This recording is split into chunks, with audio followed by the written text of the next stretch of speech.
G'day guys, welcome back to part 2 of the My First Gundam. So here we're just hitting the feet with the metallic red. Going to put it on nice and thin so we don't have any dramas with clogging up any of the gaps or losing any of the detail.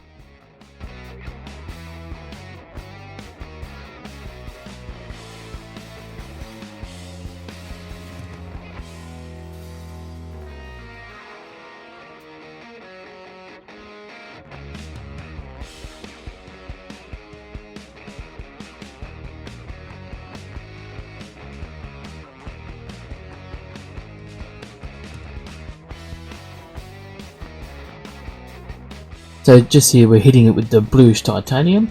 You can see I've taped off the top bit there so that it doesn't get clogged with paint. So when we want to assemble it, we don't have to try scraping off paint.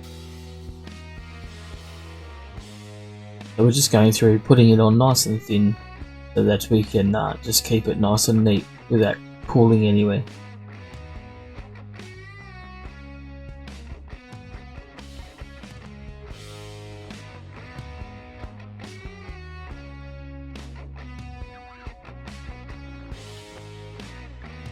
A good tip is to wear a glove when you're airbrushing, otherwise you end up with paint all over your fingers.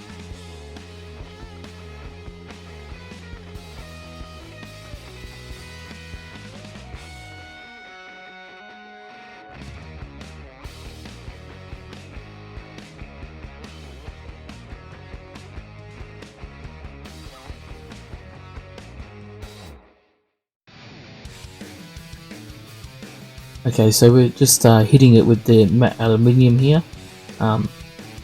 This is going to be all the sort of joint parts, kneecaps, elbows sort of thing. They're just going to be a different colour to the titanium, just to break it up a bit.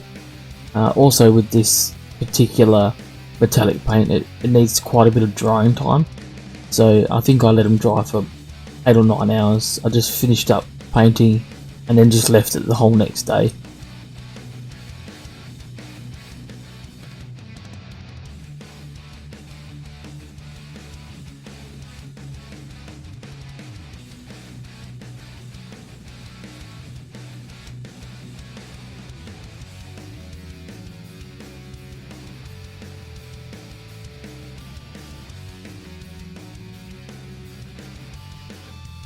So you'll probably notice at the end that I haven't done any panel lining or anything, so being this is my first one, I just wanted to get it painted, and then with the next one we'll sort of dabble in the panel lining and stuff. So these are all just going to be plain paint colour, no sort of contrast. So this is the weapon. That's going to be the matte aluminium as well as the sword. Comes out very nicely. It comes out quite light, so it'll be good for you know, various sorts of metals. You know, you can darken it up if you like. Just what we're doing here is we're just hitting it with the varnish. We want to seal all that paint before we assemble it. During the first part, when I assembled some of the parts, the paint started coming off. I gave it quite a bit of drying time and it still sort of started peeling off. I don't know if it's just that particular paint or what the deal was, so I've just decided I'm going to go seal it all with varnish. I was using a gloss varnish and a matte varnish 50-50 ratio to get like a satin varnish effect.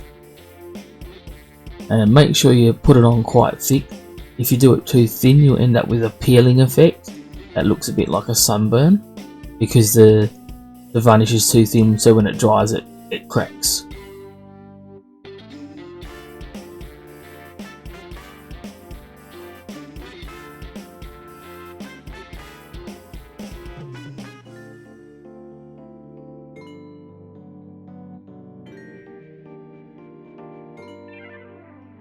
So here we are with the assembly. I've just laid all the pieces out on the instructions so that they're in the right place when I need them, so I don't have to dig through a pile of pieces.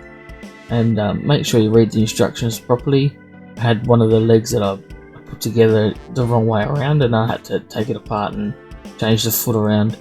So just be careful that you're following the instructions properly.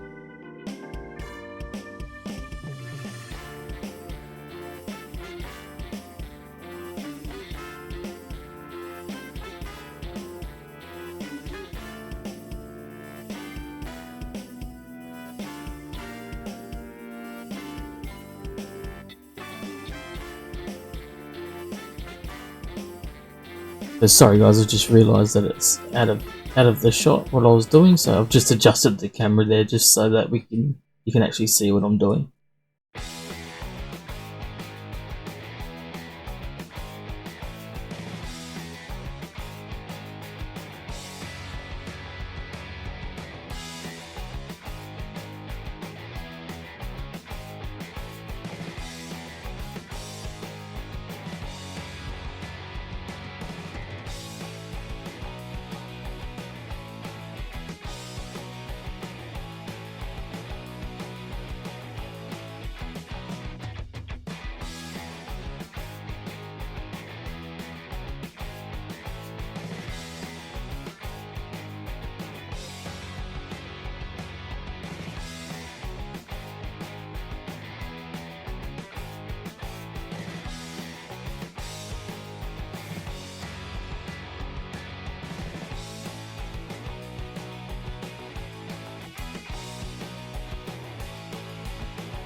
Alright guys, so there you go, there's the bottom half all painted up, varnished, all assembled.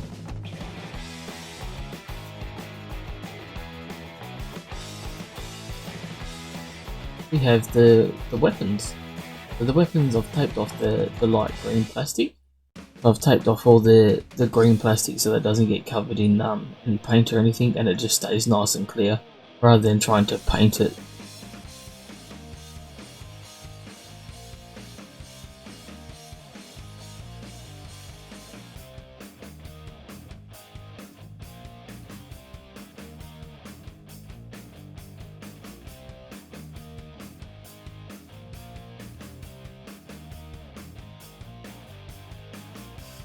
So here we go guys, this is the finished product. As you can see, it's a little bit different to the box art, but I think it looks pretty good. The bluish titanium came out pretty good. It's not too dark and it's not too blue. So as you can see there on the wings, there's that peeling I told you about with the varnish, so just make sure you get that on nice and thick. I hope you enjoyed that guys, so like and subscribe if you want to see some more. We got some more Gundam builds coming up, and we'll see you next time.